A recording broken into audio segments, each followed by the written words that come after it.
ដែលទិដ្ឋភាពដំណងចាប់ផ្ដើមជាមួយនឹងបរិវ័យក្មេងម្នាក់ឈ្មោះថាហងស្លៀកនៅសម្លៀកបំពាក់ពណ៌សដែលប្រឡាក់ពេញទៅដោយឈាមដែលអូសជើងយ៉ាងទន់ធ្ងរចូលទៅក្នុងទីលានប្រជុំដ៏ធំមួយសម្រាប់របស់ហ្វូងមនុស្សបន្លឺឡើងយ៉ាងកងរំពងពីគ្រប់ទិសទីថាសម្រាប់វាស្របពេលនោះមានសម្លេងប្រកាសមួយបន្លឺឡើងយ៉ាងច្បាស់ថាបំរាមត្រូវបានដកចេញហើយនៅថ្ងៃនេះអ្នកណាក៏ដោយឲ្យមានកម្រិតក្រោមដែលដីកំពូលអាចឡើងមកលើសង្វៀនដើម្បីដកទរណកម្មជនដ៏ថោកទាបម្នាក់នេះធ្វើឲ្យគេអាម៉ាមកជាសាធារណៈនិងបំផ្លាញនូវភាពក្អឹកក្តោបរបស់វាចោលហងដើរចូលទៅដល់កណ្ដាលសង្វៀននៃទីក្រុងទឹកខ្មៅហ្វូងបិសាចនិងអ្នកទស្សនាជុំវិញសង្វៀនពោពេញទៅដោយកំហឹងយ៉ាងខ្លាំងខណៈបិសាចវាធំមួយក្បាលដែលកំពុងតែអង្គុយនៅលើបាឡាំងដែលមាននៅស្ត្រីម្នាក់កំពុងតែច្បាយសាច់ដុំឲ្យវាបរិសាករងម្នាក់និយាយដោយការមើងងាយថាត្រឹមតែជាអ្នកតម្នាក់សោះហ៊ានចេញមកប្រឈមមុខទល់នឹងពិភពលោករបស់ពួកយើងទាំងមូលតែម្នាក់ឯងសត្វចម្លែកដែលមានរូបរាងដូចជាកណ្ដូកក៏បានស្រែកឡើងដោយកំហឹងថាហងបានសម្លាប់នឹងបងប្អូននៃតកូររបស់យើងហើយគំនុំមួយនេះគឺមិនអាចលើកលែងឲ្យបានជាដាច់ខាតរំពេញនោះបរិជំនះពាក់អាវក្រហមម្នាក់ក៏បានលេចចេញពីពពកខ្មៅហើយសុំនឹងការអនុញ្ញាតពីចាស់ប្រតិចាទាំងអស់ដើម្បីចេញមកសម្លាប់ជនក្បត់ម្នាក់នេះគាត់បានប្រែក្លាយដែលបកគាត់ទៅជាកណ្ដាប់ដៃមានរថសម្បំវាសន្ធោទៅលើហងយ៉ាងពេញទំហឹងប៉ុន្តែស៊ីហាគ្រាន់តែប្រាណធម៌ពលពកក្រហមវាបកវិញចឹងលឿនបំបែកនៅកណ្ដាប់ដៃនោះហើយកំតិចនៅបរិជំនះនោះចង់ខ្លាចទៅជាភ័យភ្លាមហងឈឺជាសិស្សនៅកណ្ដាលសង្វៀនពេលនោះយុវជនជាច្រើនអ្នកសម្លឹងមកកាន់គាត់ហងក៏បាននិយាយបញ្ចាថាខ្លាធ្លាក់ចូលទៅក្នុងដាវត្រីឆ្កែព្រុសឆ្មាំគុកនោះក៏បានតទៅវិញទៀតថាឯងនៅតែហ៊ានបញ្ចានៅទីនេះទៀតហើយវាក៏បានប្រើប្រាស់នៅច្រវាក់ភ្លើងវិបហាមកលើហងតែហងក៏បានប្រើប្រាស់នៅធម្មពលពណ៌ក្រហមក៏បានវិបកនឹងកាត់ផ្ដាច់នៅអាវុធនោះបានយ៉ាងងាយស្រួលរួចទាញអាវុធនោះចេញពីដៃស្ត្រីបន្ទាប់មកហងក៏បានស្រ័យប្រកាសប្រាប់ទៅកាន់ហ្វូងមនុស្សទាំងអស់ដោយទឹកមុខអង្អាចថានៅលើសមរភូមិគ្មាននរណាហ៊ានប្រជុំមុខដោយផ្ទាល់ជាមួយនឹងជើងទីអីគឺដោយសារតែពេលនេះពួកគេបានឃើញថាហងចូលច្បាក់ទៅហ៊ានធ្វើខ្លួនក្អឹកក្តោបបែបនេះហងក៏បានប្រកាសចាស់ច្បាស់ថាទោះបីជាស្ដេចរបស់ពួកគេទាំងអស់ចូលមកវិបហាព្រមគ្នាក៏ដោយក៏គាត់នឹងបោះសម្អាតពួកវាចោលទាំងអស់គ្នាដែរពីសម្ដីនេះធ្វើឲ្យហ្វូងបិសាចផ្ទុះកំហឹងកាន់តែខ្លាំងហើយស្រែកប្រងព្រឹងថាសម្លាប់វាបិសាចរាប់មិនអស់រួមមានទាំងសក្កដោបជាបិសាចសក់ខៀវហើយនឹងបិសាចបាក់សីក៏បានលោតចូលមកវិបហាហងព្រមគ្នាដោយគ្រប់ទិសទីហងមិនបានរីថយឡើយគាត់បានប្រើប្រាស់នៅក្បាច់កូននៃធម្មពលដ៏អស្ចារ្យវិបកទៅលើពួកបិសាចទាំងនោះគាត់ក៏បានទាត់បញ្ចេញធម្មពលពណ៌មាសនិងក្រហមកំទេចនៅស្ទឹងម្ដងមួយធ្វើឲ្យសង្វៀនពោពេញទៅដោយការផ្ទុះយ៉ាងសន្ធឹកសន្ធាប់បន្ទាប់ពីកំទេចពួកវាអស់សត្វក្អែបយក្សពណ៌ក្រហមមួយក្បាលក៏បានធ្លាក់ទៅលើមេឃមកវាប្រហារប៉ុន្តែហងបានទាត់វាដោយធម្មពលមាសកំទេចវាឲ្យផ្ទុះខ្ទេចខ្ទីហងឈោពីលើសាកសពនៃក្អែបនោះរួចពោលពាក្យមើងងាយថានេះគឺជាពូសាដែលជួយចិត្តសង្គ្រាមនោះតកោរាជវង្សស្អីគេគ្មានអ្វីក្រៅពីពួកកែទងខ្សោយនោះសោះពេលនោះសត្វគោយក្សពណ៌ក្រហមមួយក្បាលក៏បានលេចរូបរាងចេញយ៉ាងកាយសាហាវហើយគម្រាមហងថាហ៊ានមើងងាយពិភពលោករបស់ពួកគេដល់ថ្នាក់នេះហងត្រូវតែសងតម្លៃមកវិញវាក៏បានប្រកាសនៅសម្រាប់ហងនៅថ្ងៃនេះដើម្បីបញ្ជាក់ឈ្មោះរបស់វាភ្លាមនោះមេកុកដែលជាបរិសុទ្ធជំនះពាក្យអាពណ៌ខៀវក៏បានប្រើប្រាស់នៅវិជាចំណងច្រវាក់ភ្លោះទម្ងន់រាប់ម៉ឺនតោនច្រវាក់ថ្មពលពណ៌ក្រហមក៏បានធ្លាក់ពីលើមេឃមួយចុងដៃនឹងជើងរបស់ហងជាប់ទៅនឹងសញ្ញាវេទមន្តដ៏ធំនៅលើអាកាសធ្វើឲ្យគាត់មិនអាចកម្រើខ្លួនបានហងខំប្រឹងឬបំរើតែមេកុកនោះក៏បានត្រឹមតែសាច់ចំអកហើយប្រាប់ថាពេលនេះសូម្បីតែលើកដៃហងក៏ធ្វើមិនរួចផងតើមានអ្វីទៅទល់នឹងដៅរបស់ឬជាវងកម្ពុជារបស់ពួកគេទៅមេកុកប្រាប់ឲ្យហងរងចាំតែសេចក្តីស្លាប់ទៅគោយាយនោះក៏បានបញ្ចេញនៅពលឺមួយចេញពីថ្ងៃរបស់ខ្លួនឈ្មោះទៅរហងក្នុងល្បឿនទាំងនោះដូចជាផ្នែកបន្តអញ្ចឹងគាត់ថយក្រោយបន្តិចកិច្ចផុតពីអាវុធនោះបានជោគជ័យវាចាប់ផ្ដើមវិបហាសាជាថ្មីក្នុងល្បឿនយ៉ាងលឿនតែហងប្រើប្រាស់នៅដៃទាំងពីរដើម្បីបង្កើតទៅជាខែលមួយដើម្បីរៀបរៀងមេកុកវាឲ្យយ៉ាងខ្លាំងដែលក្រោមកម្លាំងគៀបសង្កត់ហងនៅតែអាចប្រើប្រាស់នៅធម្មពលវិតមុនបានទើបគាត់រត់បន្តឹងនៅច្បាប់បន្ថែមទៀតបំណងហើយនៅរាងកាយរបស់ហងទៅជាបំណែកនៅក្នុងរាងកាយរបស់ហងដូចជាត្រូវបានការពារដោយអ្វីមួយយ៉ាងគាត់ក្អួតឈាមយ៉ាងខ្លាំ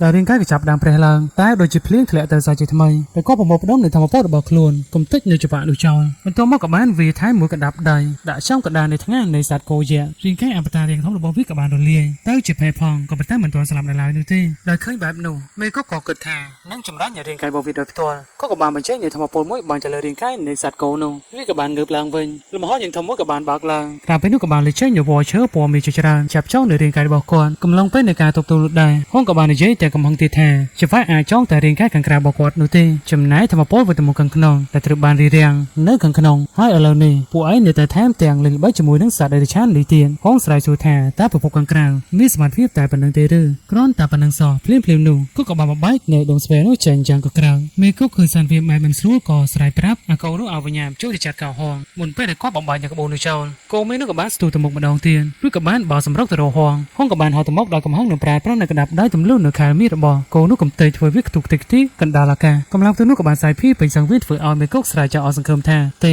ហើយច្បាប់វិទ្យារបស់គាត់ក៏ត្រូវបានដាច់តិចទីអស់រលីងហងឈោយ៉ាងអង្អាចទាំងរបួសដៃដែលឆេដោយរន្ទះពណ៌មាសឬក៏បានពោលថាតកោរាជវង្សនៃប្រភពខាងក្រៅគឺមានសមត្ថភាពតែប៉ុណ្្នឹងទេអីតែមានអាណាផ្សេងទៀតចង់បញ្ជូតជាមួយនឹងគាត់ គាត់មេកចាប់ផ្ដើមប្រែពណ៌មានពពកខ្មៅងឹតនៅផ្ទះពណ៌បៃតងលេចឡើងរួមជាមួយនឹងលំហដ៏ធំសម្បើមអ្នកទេសនាក៏បានស្រែកឡើងដោយផ្អើលថានោះគឺជាតកូលអធិរាជជាជីវជនម្នាក់នៃតកូលអធិរាជក៏បានមកដល់ក៏គឺជាម្នាក់ក្នុងចំណោមនៃអធិរាជវ័យក្មេងទាំង6ដ៏ល្បីល្បាញសត្វខ្លាឃ្មុំបិសាចដែលបញ្ចេញនូវរស្មីបៃតងក៏បានលេចមុខឡើងហើយប្រកាសឲ្យគ្រប់គ្នាដកថយព្រោះថ្មសម្លៀងដាវមួយនេះគឺជារបស់គាត់ហងក៏បានសម្លឹងទៅកាន់បរិមម្នាក់ទៀតដែលមានសក់ទង់ដៃម្នាក់ហើយគិតនឹងចិត្តថាវាមើលទៅដូចជាមនុស្សឆ្នាំម្នាក់ក្នុងចំណោមតកូលអធិរាជតែនេះគឺជាអ្វីដែលគាត់ចង់បានស្រាប់បើសិនជាពណ៌ខ្មៅមួយក្បាលក៏បាននិយាយទៅកាន់បរិមម្នាក់ថាបងប្រុសយូយូខ្ញុំឮថាមនុស្សម្នាក់នេះពិតជាមិនធម្មតាទេបើសិនជាវាអាចវាលោករហូតដល់ក្អួតឈាមវាមើលទៅប្រកបជាមិនល្អមើលឡើយបរិសង្ហាសាក់រោគពណ៌ខៀវម្នាក់ទៀតនិយាយដោយភាពក្អកតោមថាតើក្មេងប្រុសម្នាក់នេះមានសិទ្ធិអ្វីទៅប្រយុទ្ធជាមួយនឹងលោកម្ចាស់អធិរាជវ័យក្មេងទាំង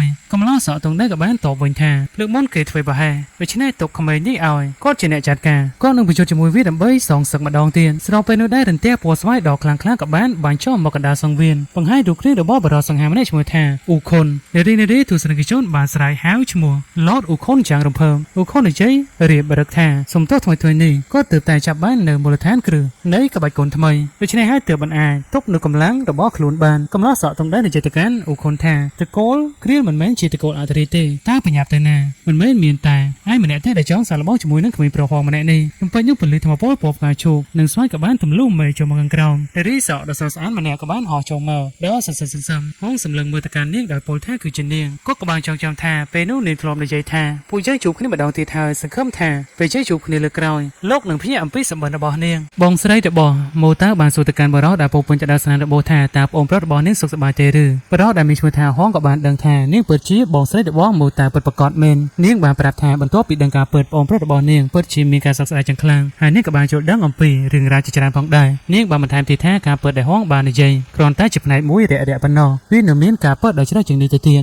នាងបានទូទាយថានឹងមានភាពពុកបោយ៉ាងធំកើតឡើងនាពេលអនាគតហើយនាងក៏មិនដឹងថានឹងមានឱកាសបានជួបប្អូនប្រុសរបស់ខ្លួនម្ដងទៀតឬក៏យ៉ាងណានោះទេប៉ុន្តែដោយសារតែប្អូនប្រុសរបស់នាងមិនបានរងទុក្ខលំបាកអ្វីពេលដើរតាមហងនាងក៏បានសម្រេចចិត្តថាមិនចង់ប្រយុទ្ធជាមួយនឹងគាត់ឡើយរំពេចនោះបរិសក់ពណ៌ស្វាយម្នាក់ក៏បានសួរទៅកាន់នាងថាតើនាងពិតជាមិនព្រមវាប្រហែលមែនទេនាងក៏បានឆ្លើយតបថាដោយសារតែប្អូនប្រុសរបស់នាងស្ថិតនៅក្រោមការគ្រប់គ្រងរបស់ហងបើសិនបើនាងវាប្រហែលនាងខ្លាចថាប្អូនប្រុសរបស់នាងនឹងជួបគ្រោះថ្នាក់បរិសក់ស្វាយនោះក៏បាននិយាយយ៉ាងជឿជាក់ថារឿងនេះមិនលំបាកទេវានឹងបង្ក្រាបហងហើយជួយសង្គ្រោះប្អូនប្រុសរបស់នាងបន្ទាប់មកវាក៏បានអំពាវនាវឲ្យអ្នកផ្សេងនឹងចេញមកបង្ក្រាបហងដើម្បីបង្ហាញអំពីអំណាចនៃពិភពរបស់ខ្លួនភ្លាមនោះសានជារូបរាងខ្លាឃ្មុំដ៏កាយសាហាវមួយក្បាលក៏បានលេចមុខឡើងវាមានឈ្មោះថាយូយ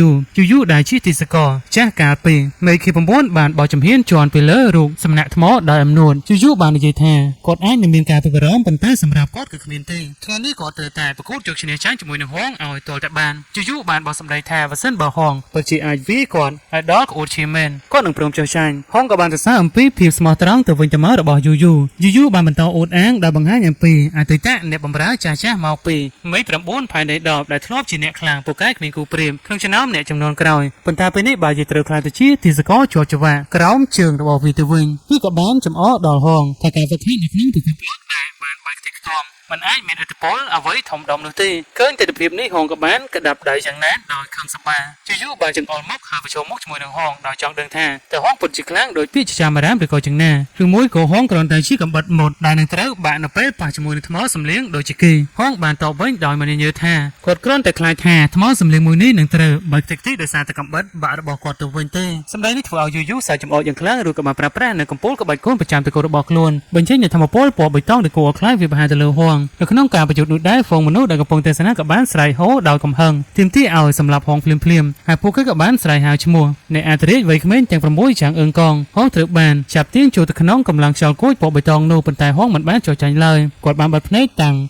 អារម្មណ៍រួចបញ្ចេញនូវធម្មពលពណ៌មាសដ៏ស្ថិតសន្ធាប់ព្រមទាំងមានរូបតំណាងពណ៌មាសដ៏ធំមួយមានដៃច្រើនលេចឡើងពីក្រៅខ្នងរបស់គាត់ធម្មពលពណ៌មាសរបស់ហងនិងធម្មពលពណ៌បៃតងរបស់យូបានប៉ះទង្គិចគ្នាយ៉ាងខ្លាំងក្លាបង្កើតបានជាកម្លាំងផ្ទុះយ៉ាងមហិមានៅវិនាទីដែលហងហៀបនឹងផ្ដាច់ជីវិតខ្លាឃ្មុំជានោះបរិសធាត់ម្នាក់ដែលជាអមតៈកំពូលមានស្នាមសាក់ពណ៌ស្វាយនៅលើមុខបានលើកដៃចូលជ្រៀតដោយបាញ់នៅការពលឺពណ៌ស្វាយដើម្បីសង្គ្រោះខ្លាឃ្មុំនោះគាត់បានប្រកាសថាហងគឺជាអក្រិតជនធ្ងន់ធ្ងរដែលត្រូវបានកំណត់ដោយពួកអមតៈដូច្នេះមិនគួរឲ្យក្មេងៗចំនួនក្រោយបន្តជីវិតឡើយបរិសសក់ស្វាយដែលមានការភ្ញាក់ផ្អើលនិងមិនចូលស្របនឹងការសម្រេចចិត្តនេះដោយសួរទៅកាន់អមតៈកំពូលថាហេតុអ្វីបានជាត្រូវកាន់ជើងមនុស្សជាតិម្នាក់នេះព្រោះមើលទៅហងហាក់ដូចជាចិត្តចាញ់ទៅហើយប៉ុន្តែហងក៏បានបញ្ចេញនូវស្នាមញញឹមចំអកហើយនិយាយចំថាអមតៈកំពូលម្នាក់នេះមើល